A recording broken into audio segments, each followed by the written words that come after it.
Hi, everyone. Welcome. Been a couple months since we last spoke, since Dame's press conference. So just to get you caught up on July, August, September. Had a great off season. Our guys got a ton of work in, probably more than I've ever seen. So just want to give them a big hat tip, to them and our staff for just getting really quality work in. As you know, we're still a young, developing team, and these guys continue to put in the work. So we're excited tomorrow to roll the ball out and see what we got. A few injury updates. I think you're all caught up on Scoot Henderson, and we can get into that a little bit.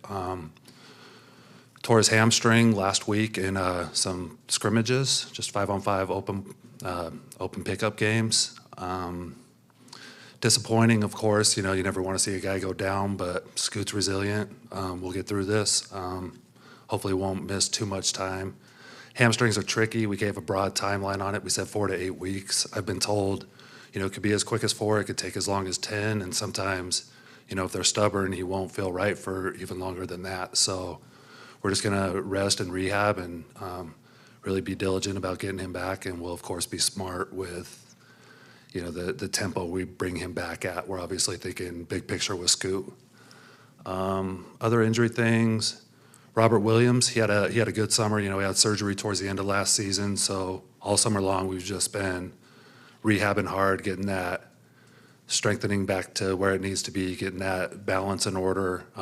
We've started to really ramp him up. We haven't cleared him for contact yet, but we're not too far away from that. My big thing is want to make sure he's in incredible shape before we put him out there on the court. Again, be smart, think big picture with Rob. Other than that, we're doing pretty good. Have a few guys with, some bumps and bruises, but other than that, we're pretty good to go. So happy to open it up. I'm sure you have many questions. Joe, considering Scoot's injury, who else are you comfortable with playing point guard? Yep. So, we have some primary ball handlers still with Drew Holiday, Blake Wesley, Caleb Love on a two-way. But one thing I really like about our roster is our versatility. We've got quite a few guys who are very good with the ball in their hands. Danny Avdia, Shaden Sharp, Tumani Kamara is getting better and better with his functionality and his handles. So we're not overly concerned with it. Obviously, a player of Scoot's caliber, it's a hit. But I think talent-wise and skill set-wise throughout our roster, we'll be able to manage it while he's out. How, considering just what a big year this could be for Scoot in terms of growth and evolution. I know you said it's disappointing, but can you contextualize that beyond with the fact that he's missing training camp, he'll be a month or two behind schedule by the time he gets out there going into his third year. How concerned are you about what the setback could represent for him? Yeah, I mean, not concerned, just disappointed because he put in so much good work this offseason. He had a strong close to the previous season, especially that second half.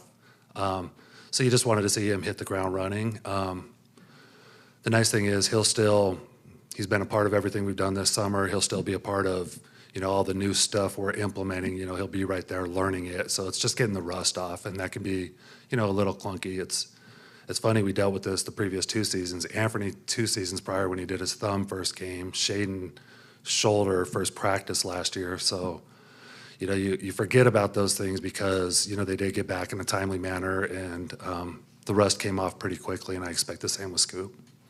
Joe, Scoot's injury, is there any concern that he may eventually end up needing surgery?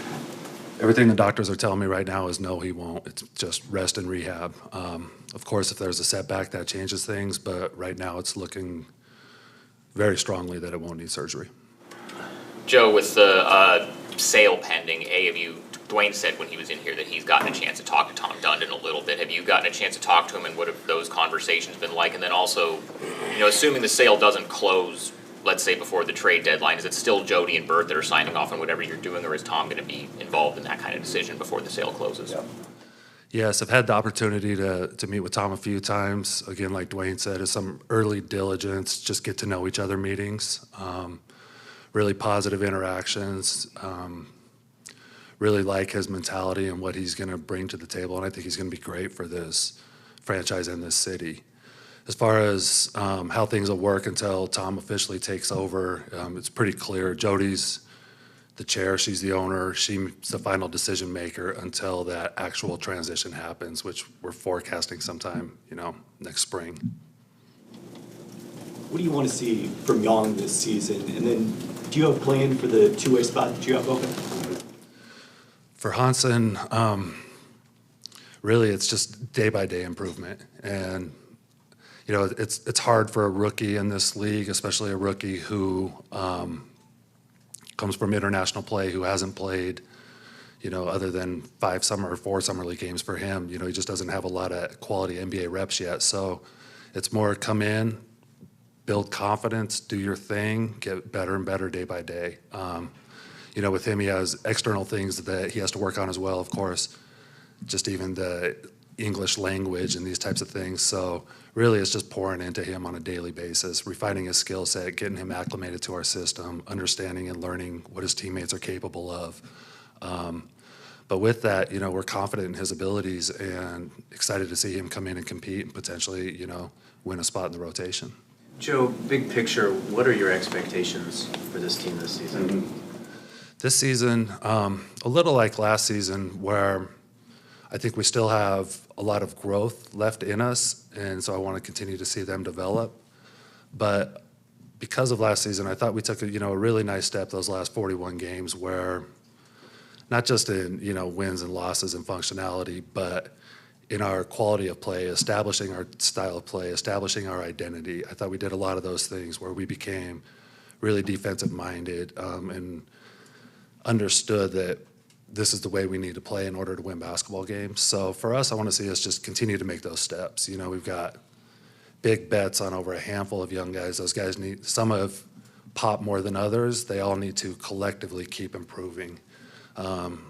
With that, continuing to implement the other veterans that we have. We have Drew Holiday, who is obviously a really good player that we need to infuse into this roster, and that we're hoping that'll be pretty seamless. Expecting a big year from Jeremy Grant. Robert Williams, once he gets back, how do we acclimate them to our young and upcoming core?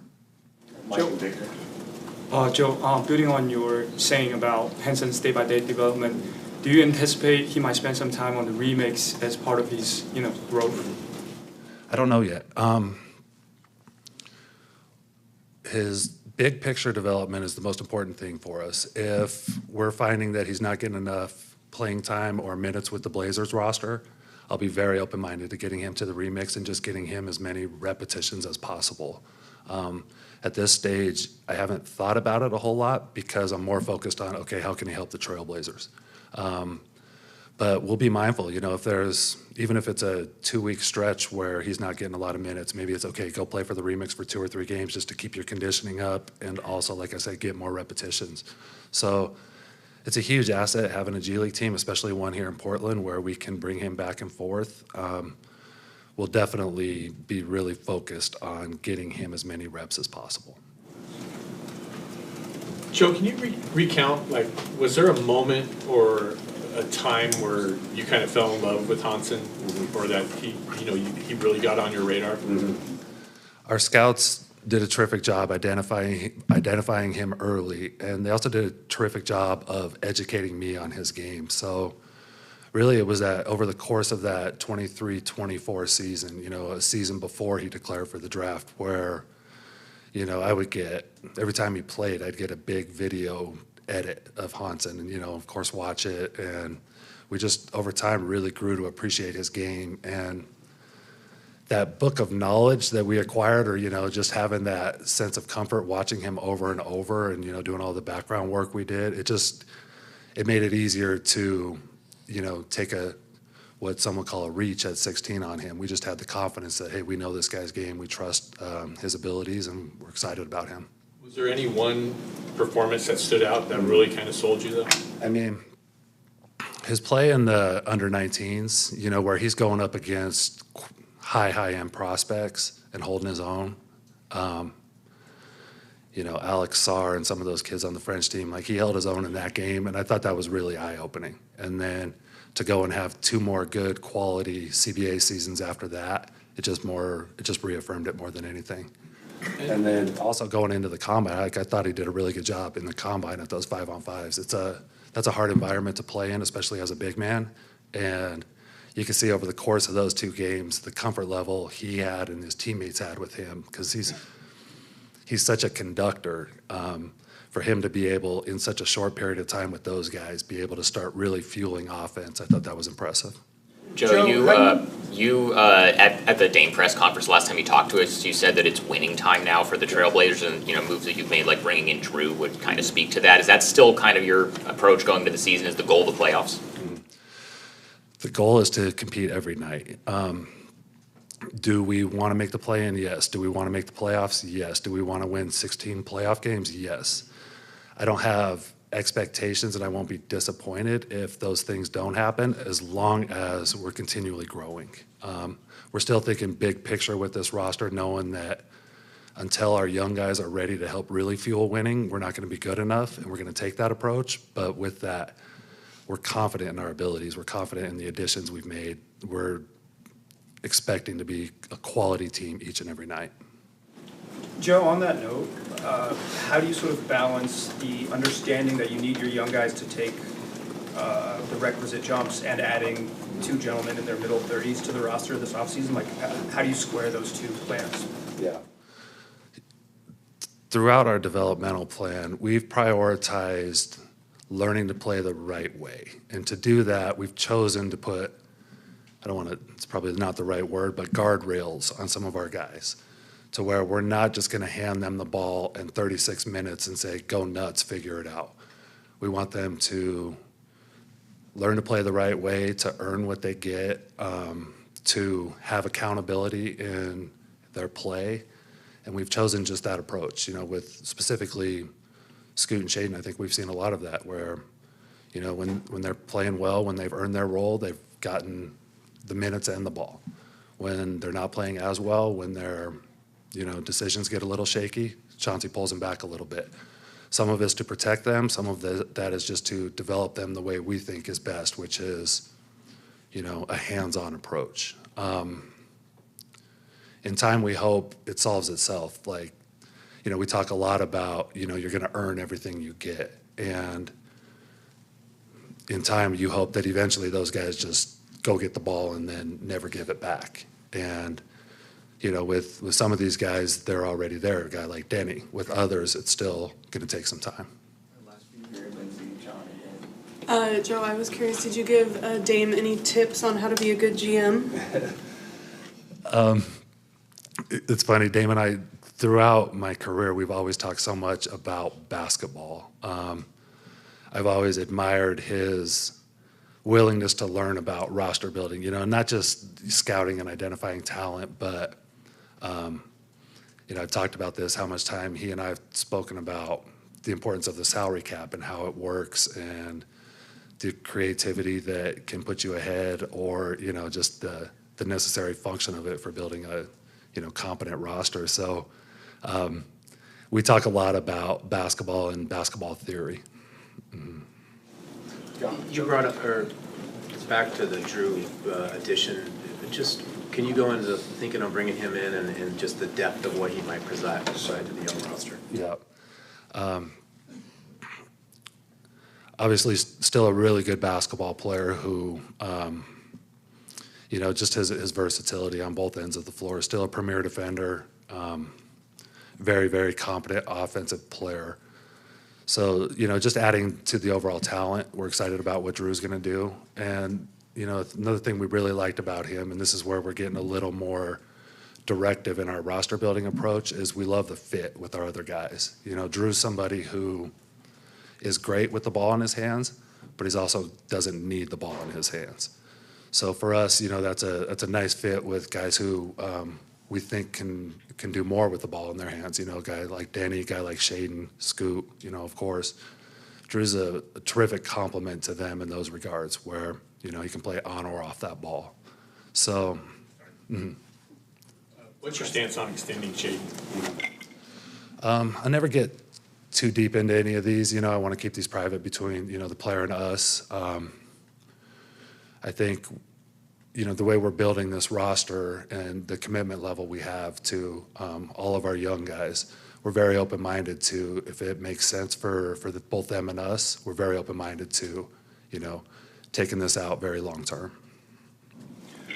Joe, you mentioned, the final 41 games and identity that kind of came with that. Denny was a big part of that. How much do you kind of look to empower him, and how much more opportunity? Do you almost overtask him just to see how far his game can go? Yeah, I think, just internally, we're so excited about who he is, where he's headed. It's going to be something we're going to ask a ton of him this year. Danny's got a complicated game. His abilities at 6'9" are rare. And dribble, pass, shoot, guard, transition.